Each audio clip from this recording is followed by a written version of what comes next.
It starts with Bulma receiving a phone call that someone has found a strange vehicle with the Capsule Corp logo on it. After some back and forth between Bulma and Trunks, they come to realize that it is indeed Trunks' time machine, but it appears to have a hole burned into its cockpit, as well as being covered in moss, implying to have been standing there for a long time.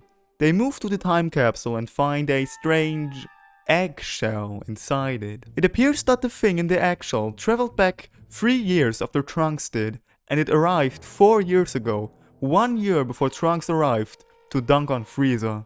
While the three of them investigate the time machine, Kami, who was reluctant about merging with Piccolo, finally gives in after seeing that there is indeed some kind of monster lurking on Earth. A monster worse than the artificial humans. Back to the others, Gohan stumbles upon the casting of some otherworldly creature, and it looks absolutely horrifying. This is the monster that traveled with the time machine. Trunks reaches inside and realizes that whatever just left the shell behind can't be too far away. I won't lie, this scene scared me, man. I was actually waiting for Cell to suddenly jump out at them. So what we know so far is that some strange alien creature that hatched from an egg traveled back to 1 year before Trunks' arrival with his exact time machine. It then went and hatched from its egg before evolving and leaving behind a casting as early as just a few hours ago. We then reach the beginning of one of the most important and in my opinion most well-made scenes of the entire Android/Cell arc. While the artificial humans are causing chaos, an emergency alert plays on TV. Not because of the androids, but because the residents of a town called Gingertown suddenly disappeared. Turns out Gingertown is located in close proximity to where Bulma, Trunks and Gohan just investigated the time machine. We switch to the Kami house, where Bulma is calling to tell everyone to turn on the TV. Ever since the TV in Bulma's ship started displaying the emergency broadcast, all music stopped playing, and besides the characters' short interaction, the only sounds we hear are the sounds of Bulma's ship flying and the waves crashing. That is until Krillin switches the TV on and the reporter states that a reporter is on the ground and it appears that the entire town is filled with clothing. 15,000 people used to live here. Now it's a ghost town. We see scenes of clothing on the ground right next to rifles, signaling that the people were fighting against something, yet there is no blood anywhere. Krillin thinks that it might have been the androids, but we just saw them in an altercation with the police on a mountain, so it couldn't be.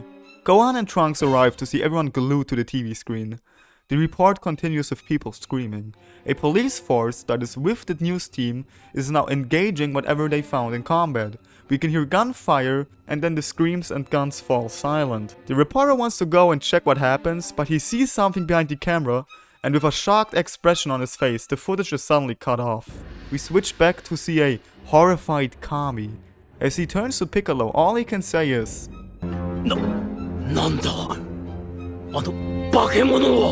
We then switch back to the news report. The camera is now lying on the ground, and where the reporter once stood, now all that remains are his clothes and microphone. Screams and gunfire continue in the background, but we can't see what's happening. Kami, after seeing whatever just happened, finally merges with Piccolo, who now has access to Kami's memories, and immediately rushes to meet the monster. We now finally reach the scene that all of this was building up to. We see cars, clothing, and guns filling an empty street. We also see someone being dragged away to a dark alley. Again, there is no music, only the sound of wind and someone being dragged until...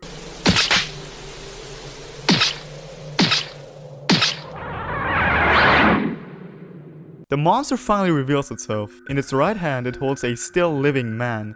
The man starts begging Piccolo to help him. He tells him that he's the richest man in town and that he's gonna give him all the money that he wants if he saves him. Piccolo tells the monster to let him go, and it actually does.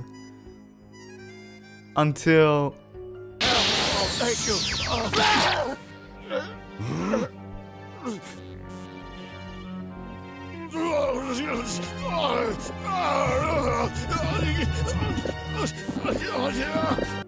The monster sucks the man dry until there's nothing left but his clothing and the money with which he tried to desperately save himself. Piccolo and Cell then engage in battle. Piccolo tricks him into revealing his story, you know the rest. But what I'm trying to say here is, this build up, this mystery, this is so well done. It just needs to be appreciated what Toriyama cooked here. From the discovery of the second time machine that has been here for years, to the news report about 15,000 people disappearing without a trace, to the reporter getting attacked like in a horror movie, man, this is just so well done. And then we have this nightmarish absorption scene. I must say that Imperfect Cell is far more terrifying than Cell. Even in later episodes where the set fighters try to hunt Cell, and he always avoids them, Perfect Cell is more like, oh, I got my perfect form. I wanna know how strong it is. But Imperfect Cell is like an actual monster, and the constant news about more towns falling to him, it's just beautiful. I can only imagine what it must have been like watching DBZ for the first time ever, having no idea what the hell a cell is, and seeing all of this go down.